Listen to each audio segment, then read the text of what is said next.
All right, I want to welcome everybody to today's Meet Your Candidates video. We have with us today Commissioner Mike Causey, who is the Commissioner of Insurance, and he is in his first term as Commissioner, has done a great job. We have a number of members that work in the Department of Insurance, and they have a lot of great things to say about how good it is to work for you, Commissioner Causey, so we appreciate that. That's always important to all of us, and of course, we have our Executive Director, Ardis Watkins, who will give him a chance to answer a few questions. So without further ado, I will turn it over to you, Ardis. Thank you, Chairman Dearman and Commissioner Causey. It is always a pleasure to see you, and we are so excited to endorse your candidacy for re-election as Commissioner of Insurance. I think you've done an amazing job, but so that people can get to know you a little better, I think the first thing I would ask you about is the fact that before you became the Commissioner of Insurance, you'd already been a state employee, and I think a lot of people don't know that about you. That's right. Going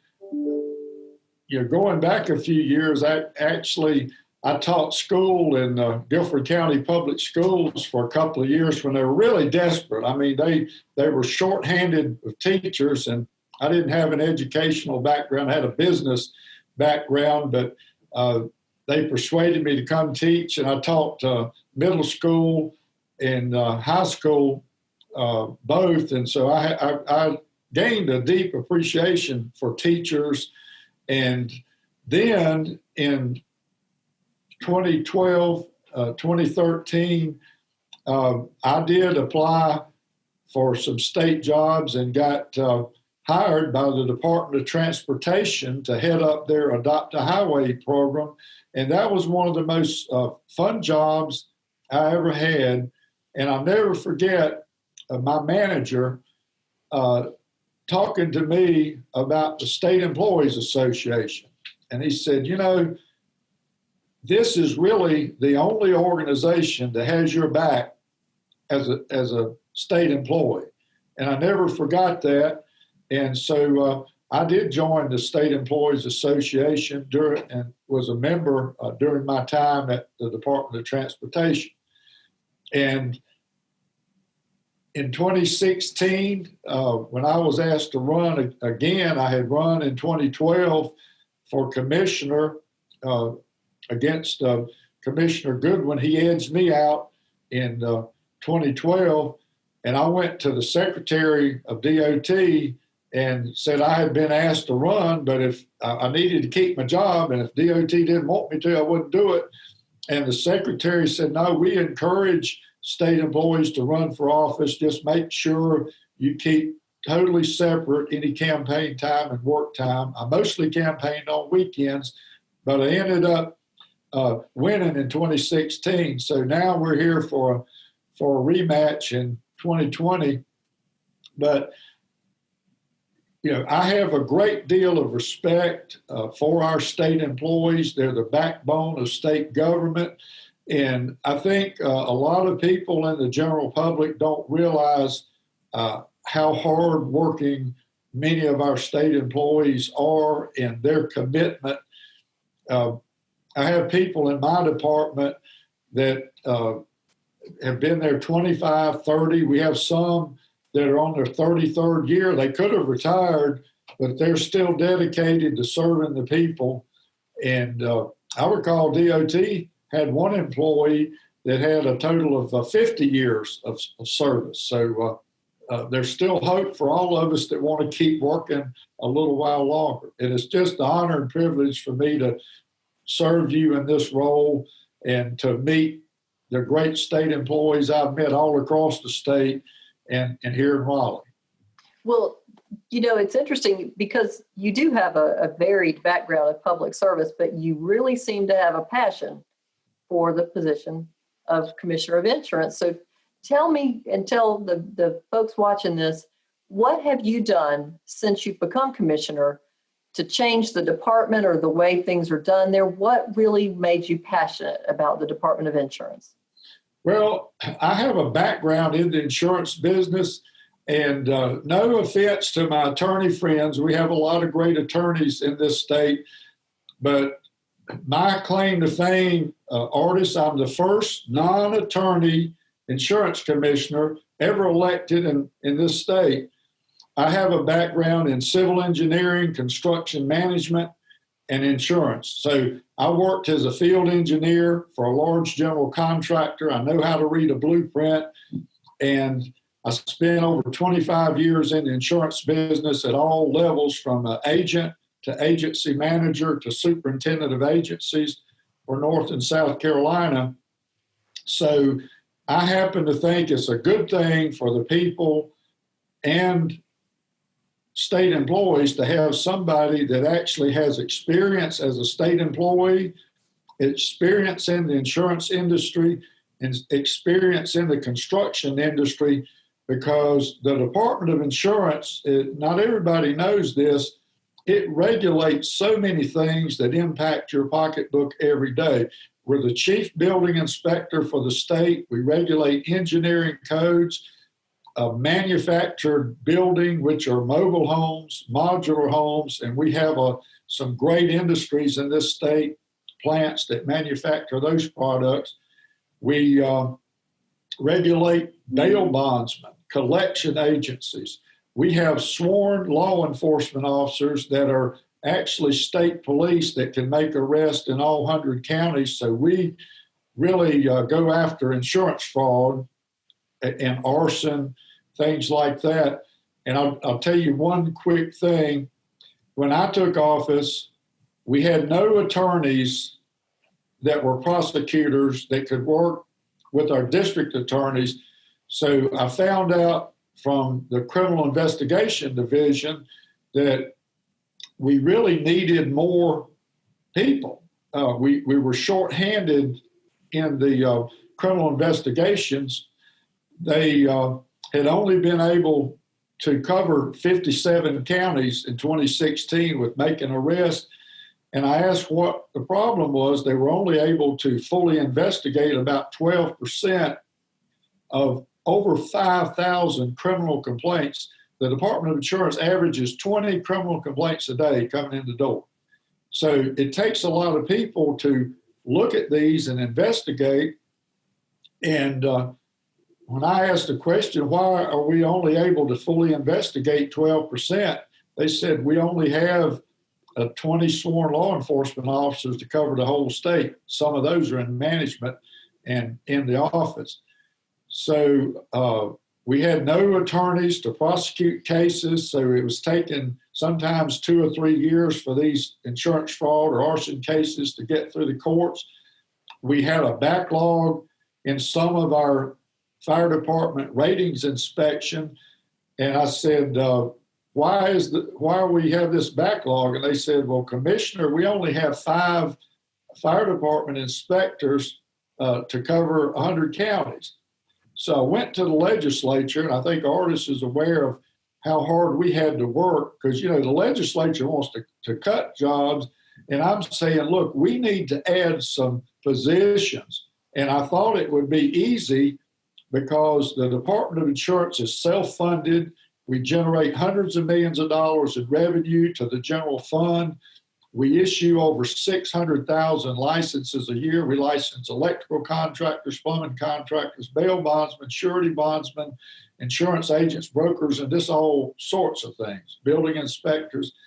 So today, I'm just going to fast forward. Today, we have 45 sworn law enforcement officers, and we're making progress. I think we need more. I added those 3, I brought on 3 attorneys as prosecutors to work with our district attorneys. And this is something you all can look up. But we had an insurance fraud case that came to the department that turned into a first-degree murder case. And the district attorney in Gaston County asked our attorneys that we hired in 2017 to take this case to court. And I think it's the first time in the history of North Carolina that a state employee is going to go into the courtroom and prosecute this case for our department rather than the district attorney in that county. That's a Big huge deal. thing. This case, you can look it up, it's called the eye drop murder case, and it gained national attention. CBS News New York came down and interviewed us about a month ago. They're going to do a national story on it later this year. And the other thing is on the fire department inspections, where some of those rating inspections hadn't been made in a timely manner, I hired 3 more. We went from 5 state inspectors to 8. That made all the difference. We've eliminated that backlog.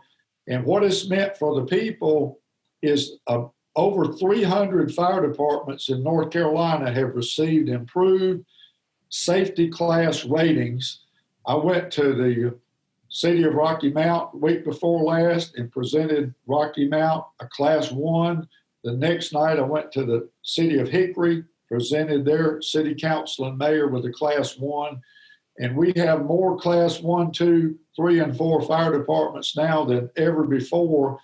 And the reason that's important is because how your local fire department is rated, determines what you pay for homeowners insurance. So it's saved over 1 million people a lot of money on what they would be paying. So that's probably more than you wanted to know. But Well, no, that is what we wanted to know, because you know, one of the things that that your opponent has said is that, you know, you haven't saved as much money as he would, and I think so. You just explained one area where you've definitely taken big measures to save people some money, and I think that's important. Well, and I take it, and I appreciate his effort there. I think he tagged me rate hike Mike on some of his things, but I told some folks, look, I've been here for 4 years.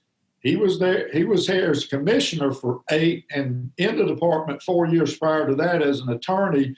And I think people can look at my record over 4 years, compare it to his 8 years, and I think they'll see that we've done very well. And he actually raised rates way more than anything I agreed to. I rejected every rate hike request that came to me. I said no, and all we can do as required by statute is to set up a court date.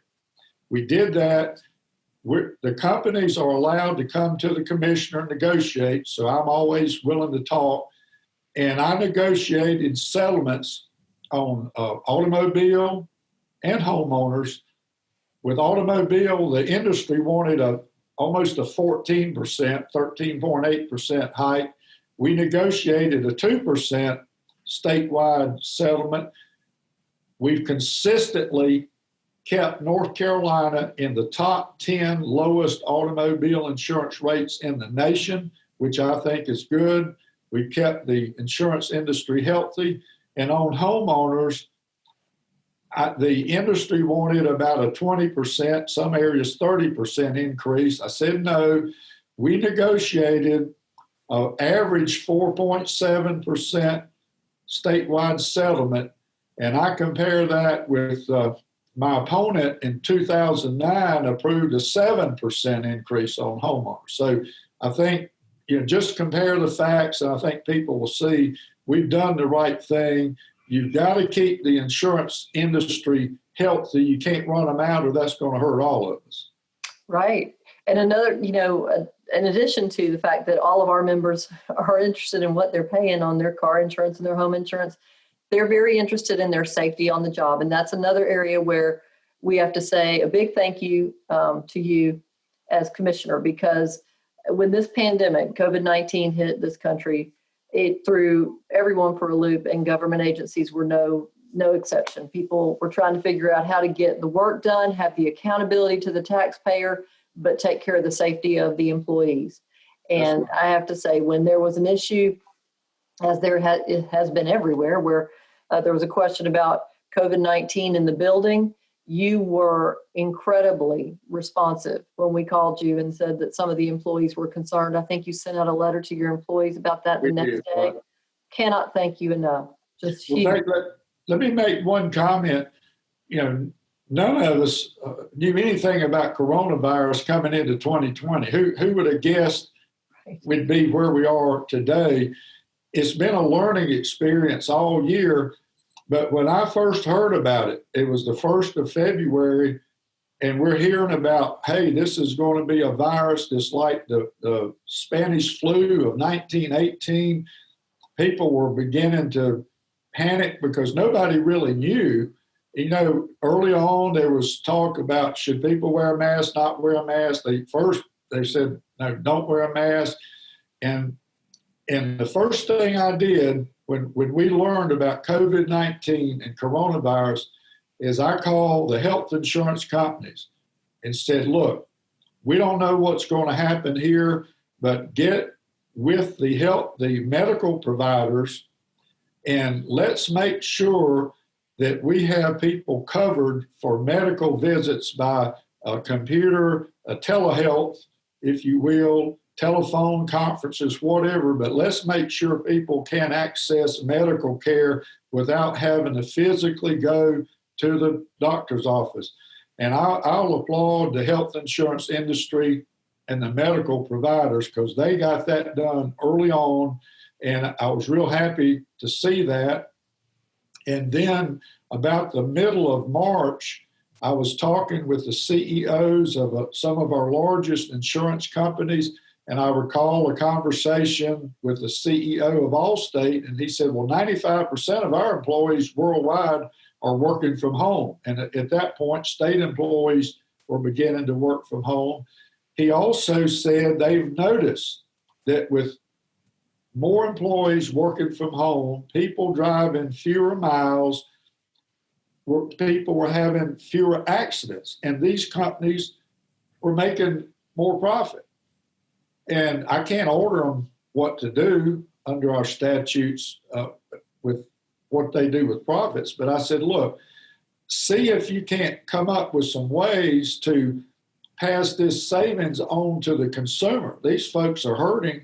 And I will say the industry responded. Now, we had limitations because of our state statutes have rebating laws, so they couldn't just give somebody part of their premium back.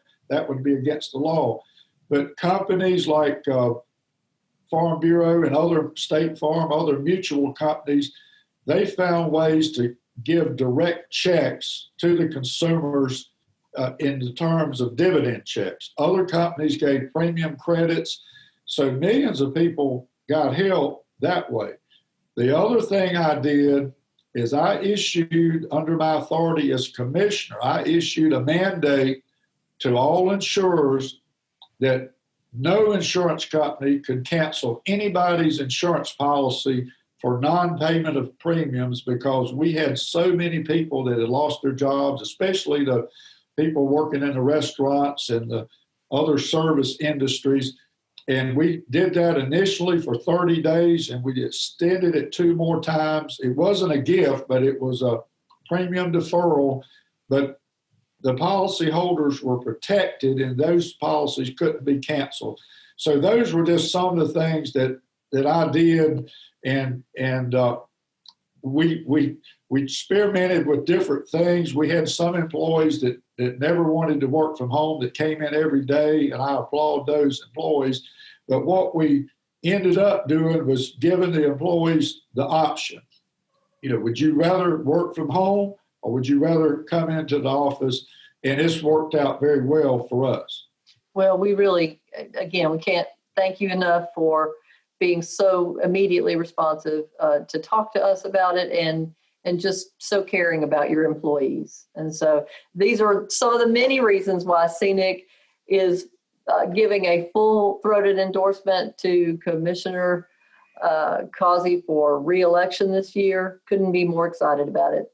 Well, thank you, Ardis. And I'll tell you, I'm very pleased and honored to have the endorsement of SEANC. And as you know, anytime you need to use our offices, we have 2 nice meeting rooms on the 2nd floor of our building. We have some hearing rooms that we use for different hearings. Any of our space is available to you anytime that you all need it. Just let us know.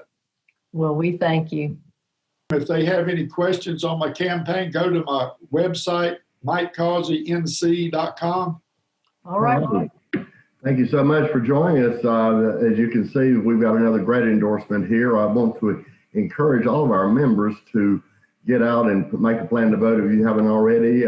Early voting starts next week, next Thursday, October the 15th, and then of course, in person day of election voting on November the 3rd. So make your plan to vote. In 2018, 83% of our registered members voted in the election, and we're shooting for at least 90% this year. So please support our endorsed candidates like Commissioner Causey, and please share that with your family and friends because they can vote too, and get some more good people back down there in the case of Commissioner Causey. So thank you for joining us today, and look forward to seeing you at the polls.